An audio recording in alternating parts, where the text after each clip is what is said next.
नमस्कार दोस्तों, मैं इंद्रजीत और आप देख रहे हैं प्रयास इंद्रजीत सर चैनल। फ्रेंड, यदि चैनल में पहली बार जुड़े हैं तो चैनल को सब्सक्राइब कर लीजिएगा। वीडियो अच्छा लगे तो लाइक शेयर करने में यार कोई कसर नहीं छोड़िएगा। साइंस का टेस्ट सीरीज हम लेकर आए आपके लिए।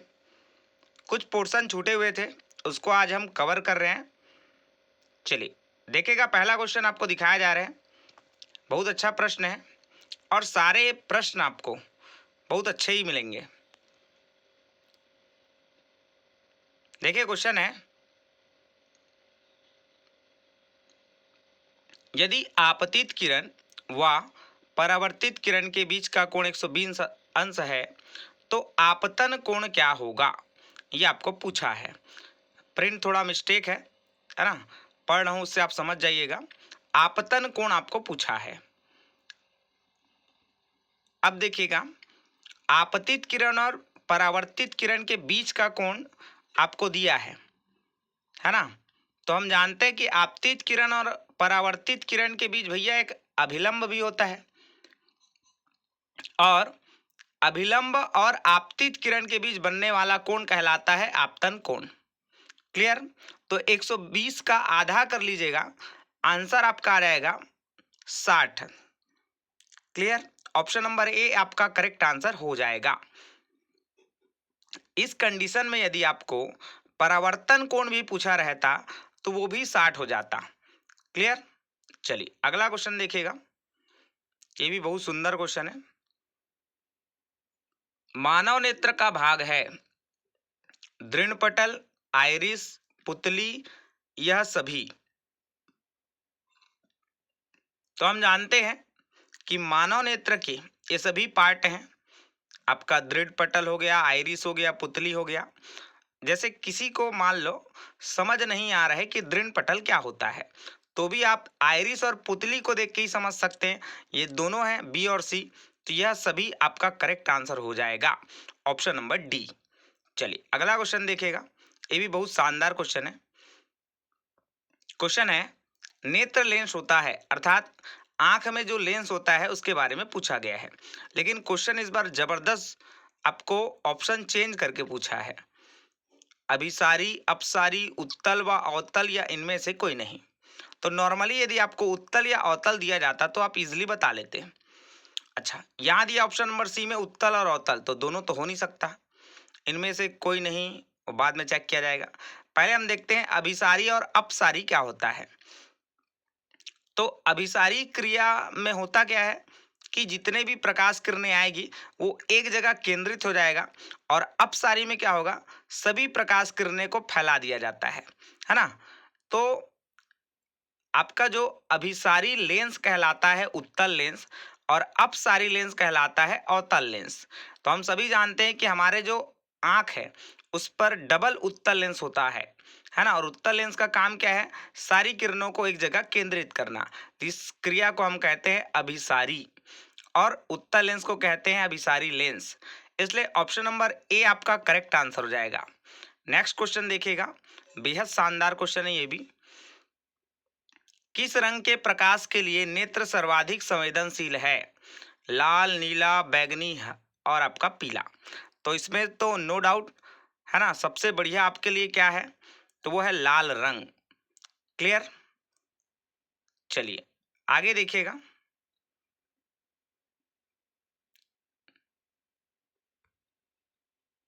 क्वेश्चन है, निकट दृष्टि दोष से पीड़ित व्यक्ति के लिए चश्मा में प्रयुक्त किया जाता है अवतल, उत्तल, अवतल दर्पण या फिर उत्तल दर्पण। देखिए ऊपर के दो ऑप्शन लेंस में है और नीचे के दो ऑप्शन दर्पण में है। तो हम सभी जानते हैं कि भाई आंख में दर्पण तो लगाएंगे नहीं आप, या चश्मे में दर्पण लगाएंगे नहीं आप, है ना। तो कुल मिला के दर्पण वाले दोनों गलत हो जाएंगे। अब बचता क्या आपके पास, तो आपके पास दो ऑप्शन बचता है, अवतल लेंस और उत्तल लेंस। अब इस पे आपको डिसाइड करना है कि आंसर क्या होगा। तो इसका करेक्ट आंसर हो जाएगा ऑप्शन नंबर ए, अवतल लेंस। जब भी निकट दृष्टि दोष की बात आएगी, निकट दृष्टि दोष इसका ही मतलब है, निकट का उल्टा होता है दूर। मतलब दूर की जो वस्तु है वो आपको दिखाई नहीं देगी। क्लियर? उसके लिए आप यूज करेंगे अवतल लेंस का। चलिए आगे देखते हैं।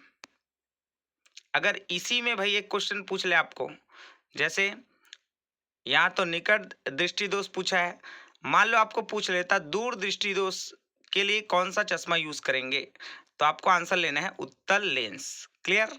तो दोनों आपको बता दिया हूं। आगे देखिएगा, ये भी शानदार क्वेश्चन है। दूर दृष्टि दोष की स्थिति में प्रतिबिंब बनता है, तो मैंने आपको बताया है कि दूर दृष्टि दोष के लिए उत्तल लेंस का यूज करेंगे हम, है ना। अच्छा, यहाँ क्वेश्चन पूछा है कि भाई प्रतिबिंब कहाँ बनेगा अगर दूर दृष्टि दोष है, तो रेटिना के पीछे बनेगा कि रेटिना पर बनेगा, रेटिना के आगे बनेगा, इनमें से कोई नहीं। तो यदि रेटिना पर बन रहा है तब तो कोई दिक्कत ही नहीं है भाई, उसको कौन सा दोष होगा, कोई दोष नहीं होगा। लेकिन रेटिना के आगे या रेटिना के पीछे बन जाए तो कोई ना कोई दोष होगा, है ना। तो इसका करेक्ट आंसर जाएगा ऑप्शन नंबर ए, रेटिना के पीछे। क्लियर? रेटिना के पीछे बनता है दूरदृष्टि दोष में। आगे देखिएगा, ये भी शानदार क्वेश्चन है आपका। स्पष्ट दृष्टि की न्यूनतम दूरी होती है, जिसके ऑप्शन आपको दिखाई दे रहे हैं।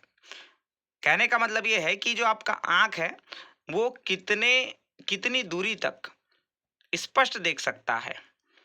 तो इसके लिए करेक्ट आंसर होगा ऑप्शन नंबर बी, 25 सेंटीमीटर।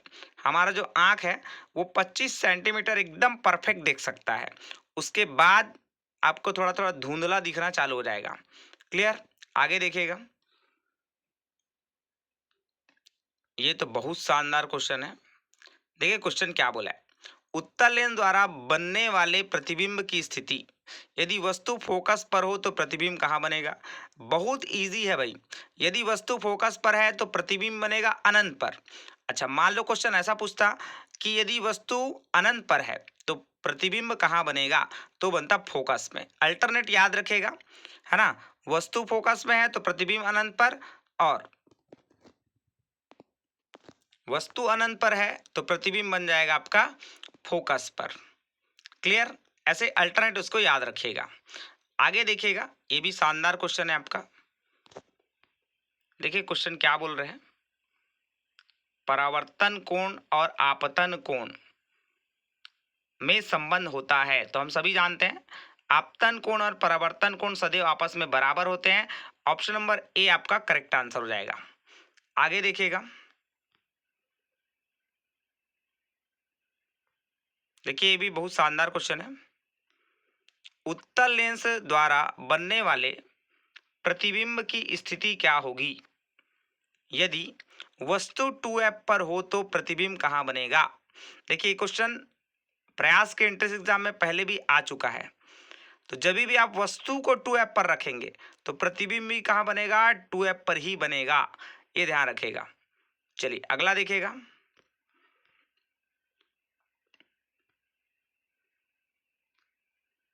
जब प्रकाश किरण विरल माध्यम से सघन माध्यम में प्रवेश करती है तो अभिलंब की ओर झुक जाती है, दूर हट जाती है, बराबर हो जाता है, इनमें से कोई नहीं।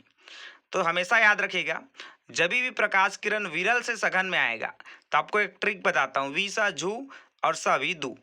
वी सा झू का मतलब होगा विरल माध्यम से सघन माध्यम प्रवेश करेगा तो वो अभिलंब की ओर झुक जाएगा, वी सा झू।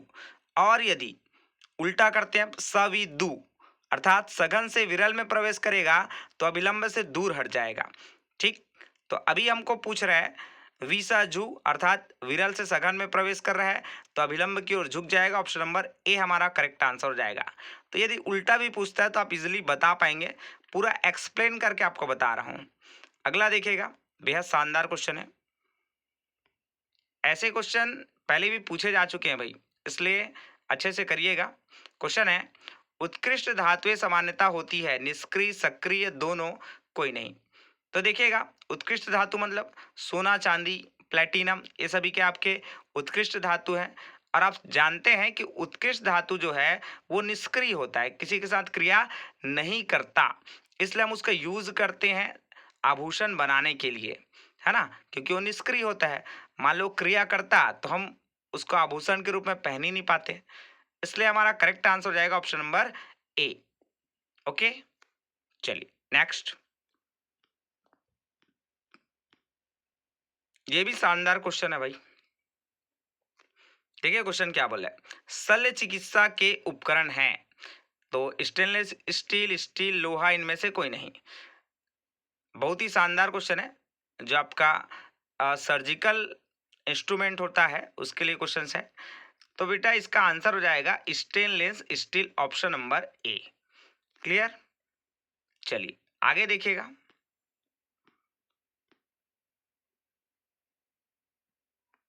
ये भी क्वेश्चन बहुत अच्छा क्वेश्चन है भाई। क्वेश्चन है आपका, भूपर पट्टी के भीतर गहराई में होने वाले गड़बड़ी के कारण उत्पन्न होता है भूकंप, ज्वालामुखी, तूफान, उपयुक्त सभी। तो इसका करेक्ट आंसर हो जाएगा ऑप्शन नंबर ए, भूकंप। क्लियर, नेक्स्ट है, प्राकृतिक आपदाएं हैं, तड़ित या बिजली गिरना, वायु प्रदूषण, जल प्रदूषण, इनमें से कोई नहीं। तो प्राकृतिक आपदा बोला है ना, तो जल और वायु प्रदूषण तो आपका होगा नहीं, क्योंकि वो तो इंसान खुद से कर रहा है, प्रदूषित कर रहा है ना। जल को प्रदूषित कर रहा है, वायु को भी प्रदूषित करने का काम इंसान ही कर रहा है। तो बचा ऑप्शन नंबर ए, तड़ित या बिजली गिरना। ये आपका प्राकृतिक आपदा है, जिसकी वजह से व्यक्ति की मृत्यु भी हो सकती है, या किसी जानवर के ऊपर गिर गया तो उसका भी मृत्यु हो सकता है, और भी बहुत सारे इसमें समस्याएं रहती है।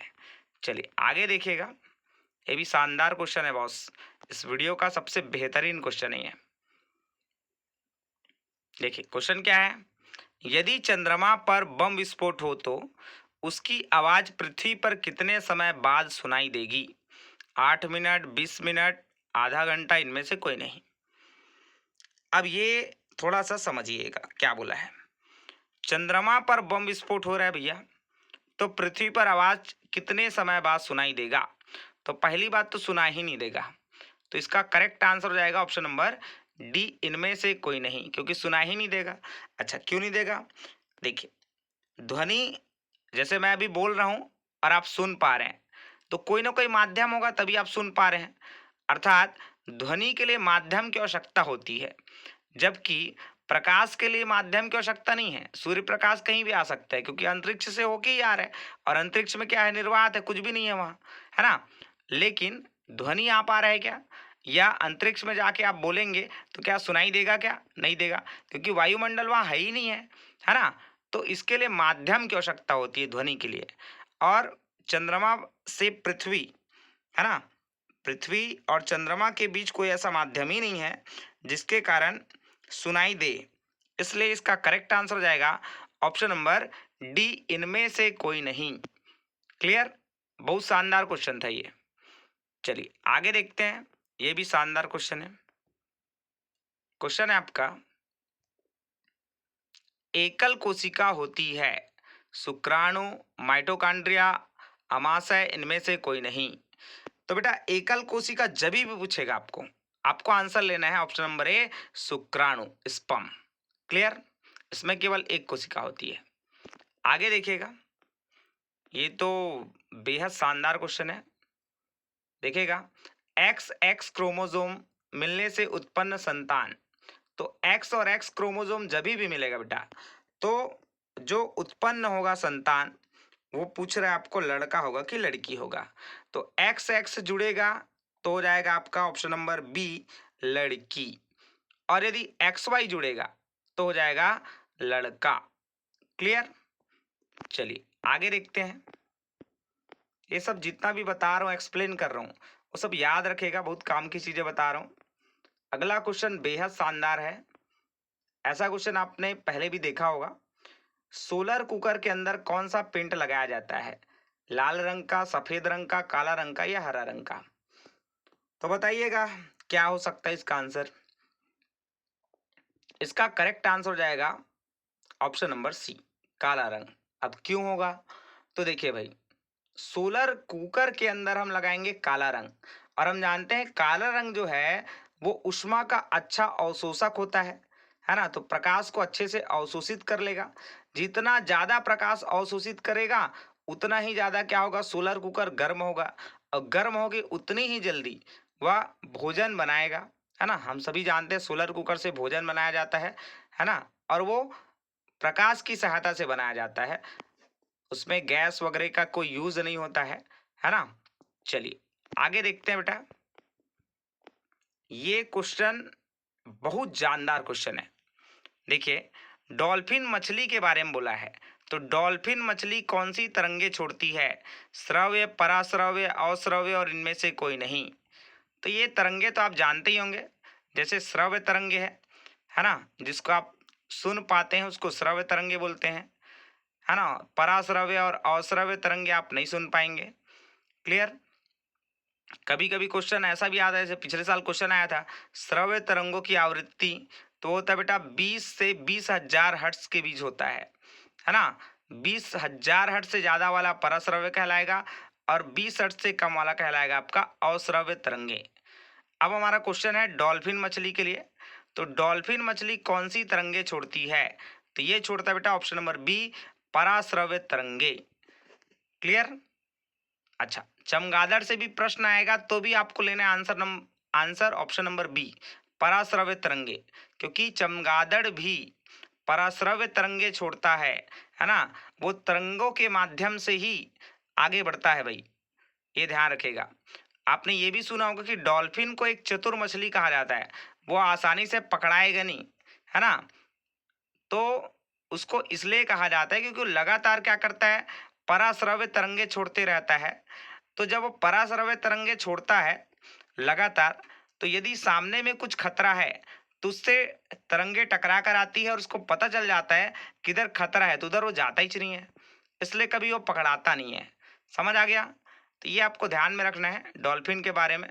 अच्छा, इसी में एक क्वेश्चन और बन सकता था सोनार सिस्टम के बारे में। तो सोनार सिस्टम भी यूज होता है आपका पराश्रव्य तरंगे। क्लियर। समुद्र की गहराई मापने में सोनार का यूज किया जाता है ना। और एक क्वेश्चन आप कमेंट्स में बताएंगे हमें कि इसका आंसर क्या हो सकता है। प्रश्न ध्यान से सुनिएगा क्योंकि लिखा नहीं हुआ है, बोल रहा हूं, ध्यान से समझिएगा। ऐसी अवस्था जिसमें आकार निश्चित हो वह है ठोस, द्रव, गैस, प्लाज्मा। ये आप कमेंट्स के थ्रू हमें आंसर देंगे। Thank you so much for listening and watching my video, और एग्जाम के लिए बेस्ट ऑफ लक आप सभी को।